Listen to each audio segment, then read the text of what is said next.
നമ്മളെല്ലാവരും ഒരുപാട് സിനിമകൾ കാണാറുണ്ടോളാണല്ലേ. അപ്പോൾ അങ്ങനെ സിനിമകൾ കാണുന്ന സമയത്ത് ഏറ്റവും ആദ്യം കുറച്ച് എഴുതി കാണിക്കുന്ന കുറേ സംഭവങ്ങളൊക്കെ ഉണ്ട്. നമ്മളൊക്കെ സാധാരണ സ്കിപ്പ് ചെയ്ത് വിടാറാണ് സാധ്യത. എങ്കിൽ പോലും ഏറ്റവും ആദ്യം കാണിക്കുന്ന ഒരു സർട്ടിഫിക്കറ്റ് നിങ്ങൾ എല്ലാവരും കണ്ടിട്ടുണ്ടാവും.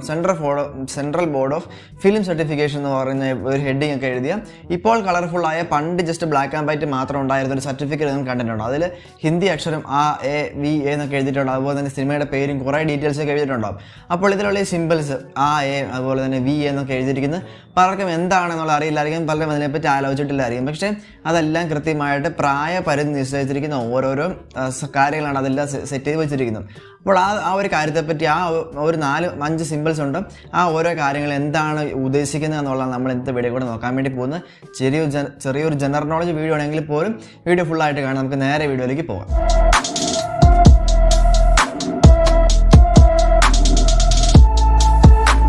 അപ്പോൾ ഞാൻ പറഞ്ഞ ഒരു central board of film certification എന്ന് പറഞ്ഞ ഈ ഒരു സംഭവം, ഈ ഒരു ഫോർമേഷൻ, ഈ ഒരു ഓർഗനൈസേഷൻ ഉണ്ടായിരിക്കുന്നത് 1951 ജനുവരി 15-നാണ്. അപ്പോൾ ആ ഒരു ക്രിയേറ്റ് ചെയ്ത സമയത്ത് 2 ഏജ് റെസ്ട്രിക്ഷൻസ്, പ്രായപരിധികൾ മാത്രമേ ഉണ്ടായിരുന്നു. അതായത് U എന്ന് പറയുന്നു, അതുപോലെ തന്നെ A എന്ന് പറയുന്നു.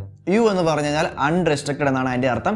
അതിൻ്റെ ഷോർട്ട് ഫോം ആണ് U എന്ന് പറയുന്നത്. അതായത് ഏത് പ്രായത്തിലുള്ളവർക്കും ആർക്കും കാണാൻ പറ്റുന്ന സിനിമയാണ് U എന്ന് പറഞ്ഞ കാറ്റഗറിയിൽ വരുന്നത്. ചില സിനിമകൾ നിങ്ങൾ കണ്ടിട്ടുണ്ടാവും, ക്ലീൻ U സർട്ടിഫൈഡ് എന്നൊക്കെ ചില സിനിമകളുടെ പോസ്റ്ററിൽ നിങ്ങൾ കണ്ടിട്ടുണ്ടോ. അതായത് ആർക്കും കാണാവുന്ന സിനിമകളാണ് U എന്ന് പറയുന്ന സിനിമകൾ. അതുപോലെ തന്നെ നമ്മളിപ്പോൾ കാണുന്ന സമയത്ത് ഹിന്ദി അക്ഷരം U, അതുപോലെ തന്നെ ഇംഗ്ലീഷ് അക്ഷരം A/U, അതെല്ലാം എന്ന് പറയുന്ന ഈ ഒരു എല്ലാവർക്കും കാണാവുന്ന അൺറെസ്ട്രിക്റ്റഡ് ആയിട്ടുള്ള ആ ഒരു കാറ്റഗറിയിൽ വരുന്നതാണ്. ഇനിയുള്ളതാണ് A എന്ന് പറയുന്നത്.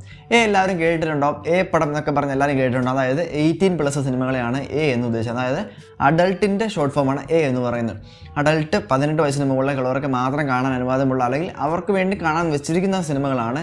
അവർക്ക് വേണ്ടി അവർ കാണണമെന്ന് ഉറപ്പിച്ചിരിക്കുന്ന, അല്ല അവർക്ക് വേണ്ടി സെൻസർ ചെയ്ത സിനിമകളാണ് ഈ ഒരു A എന്ന് പറഞ്ഞ കാറ്റഗറിയിൽ വരുന്നത്. അതുപോലെ തന്നെ ഇംഗ്ലീഷ് അക്ഷരം V/A, അതുപോലെ തന്നെ ഹിന്ദി അക്ഷരം V/A, അതെല്ലാം ഇപ്പോൾ ഈ സർട്ടിഫിക്കറ്റ് വരുന്നതെല്ലാം ഈ ഒരു 18+ എന്ന് പറഞ്ഞ കാറ്റഗറിയിൽ വരുന്നതാണ്. അതിനുശേഷമാണ് ജൂൺ 1983 2 കൂടെ അതിൻ്റെ കൂടെ ആഡ് ചെയ്ത്. അതായത് അൺറെസ്ട്രിക്റ്റഡ് എന്നും പറയാൻ പറ്റത്തില്ല, പക്ഷേ അഡൾട്ട് എന്നും പറയാൻ പറ്റത്തില്ല. അങ്ങനെയുള്ളവർക്ക് വേണ്ടി ഒരു കാറ്റഗറി അവർ ഉണ്ടാക്കി. അതായത് U/A. അല്ലാതെ നമ്മളിപ്പോൾ സർട്ടിഫിക്കറ്റിൽ കാണുന്ന സമയത്ത് ഹിന്ദി അക്ഷരം A, അതുപോലെ തന്നെ അടിയിൽ UA, അതുപോലെ തന്നെ AVA/UA, അങ്ങനെ പറയുന്നതെല്ലാം ഈ ഒരു കാറ്റഗറി വരുന്നത്. അതായത് 18 വയസ്സിന് താഴെയുള്ള കുട്ടികൾക്ക് പേരൻസിൻ്റെ കൂടെ ഇരുന്ന് കാണാൻ മാത്രം അവകാശമുള്ള, അല്ലെങ്കിൽ ഉള്ള സിനിമകളാണ് UA എന്ന് പറഞ്ഞ കാറ്റഗറിയിൽ വരുന്നത്. U/A എന്ന് പറഞ്ഞ കാറ്റഗറി. അതായത് അൺറെസ്ട്രിക്റ്റഡ് എന്ന് പറയാൻ പറ്റത്തില്ല, പക്ഷേ അഡൾട്ട് സിനിമകളുമല്ല. അതുകൊണ്ട് തന്നെ 12 വയസ്സിന് താഴെയുള്ള കുട്ടികൾക്ക് കാണണമെങ്കിൽ പേരൻസിൻ്റെ കൂടെ ഇരുന്ന് കാണണം. അതിന് 12 വയസ്സിന് മുകളിലേക്കുള്ളവർക്ക് കാണാൻ പറ്റുന്ന സിനിമകളാണ് ഈ ഒരു U/A അല്ലെങ്കിൽ UA എന്ന് പറയുന്ന കാറ്റഗറിയിൽ വരുന്ന സിനിമകൾ എന്ന് പറയുന്നത്. ഇപ്പോൾ ഇതാണ് ബേസിക് ആയിട്ട് എല്ലാവരും കണ്ടിട്ടുള്ള 3 കാറ്റഗറികൾ എന്ന് പറയുന്നത്. ഇത് 3 ആയിരിക്കും.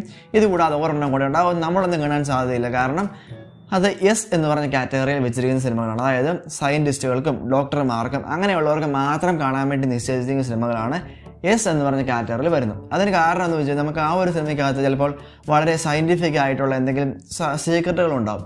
ആ ഒരു സംഭവം പുറത്തു പോയി കഴിഞ്ഞാൽ അല്ലെങ്കിൽ അത് ദുരുപയോഗപ്പെടാം എന്നുള്ള അങ്ങനെ സെൻസർ ചെയ്യുന്ന സിനിമകളാണ് ഈ ഒരു S എന്ന് പറഞ്ഞ കാറ്റഗറി വരുന്നത്. അത് കാണാനായിട്ട് സാധാരണക്കാർക്ക് അവകാശമില്ല. അത് ഒരു പ്രായപരിധി മാത്രമല്ല, അതൊരു അറിവിൻ്റെ അല്ലെങ്കിൽ അതിൻ്റെ ദുരുപയോഗപ്പെടാതിരിക്കാൻ വേണ്ടിയുള്ള ഒരു പരിധിയും കൂടെയാണ് ആ ഒരു S എന്ന് പറഞ്ഞ ആ ഒരു സർട്ടിഫിക്കറ്റിലുള്ളത്. അപ്പോൾ ഇതൊക്കെയാണ് നമ്മുടെ ഇന്ത്യയിൽ സിനിമ സെൻസർ ചെയ്യുന്നതിൻ്റെ 4 സംഭവങ്ങൾ എന്ന് പറയുന്നത്. 4 തിരിച്ചിട്ട് അതിൽ 4 എന്നൊക്കെ മനസ്സിലാക്കി കാണും. അപ്പോൾ ഇതാണ് നമ്മുടെ ഒരു കുഞ്ഞു വീഡിയോ എന്ന് പറയുന്നത്. വീഡിയോ ഇഷ്ടമായെന്ന് വിചാരിക്കുന്നു. വീഡിയോ ഇഷ്ടമായാൽ വീഡിയോ ലൈക്ക് ചെയ്യാൻ, നമ്മുടെ ചാനൽ ഇതുപോലെ നല്ല ഇൻഫർമേറ്റീവ് ആയിട്ടുള്ള വീഡിയോസ് ലഭിക്കാനായിട്ട് ചാനൽ സബ്സ്ക്രൈബ് ചെയ്ത് നോട്ടിഫിക്കേഷൻ ബെൽ അതിനൊക്കെ വയ്ക്കാൻ മറക്കണ്ട. അപ്പോൾ നമുക്ക് അടുത്ത് നല്ലൊരു വീഡിയോ ആയിട്ട് തിരിച്ചു വരാം. അതുവരേക്കും ബൈ.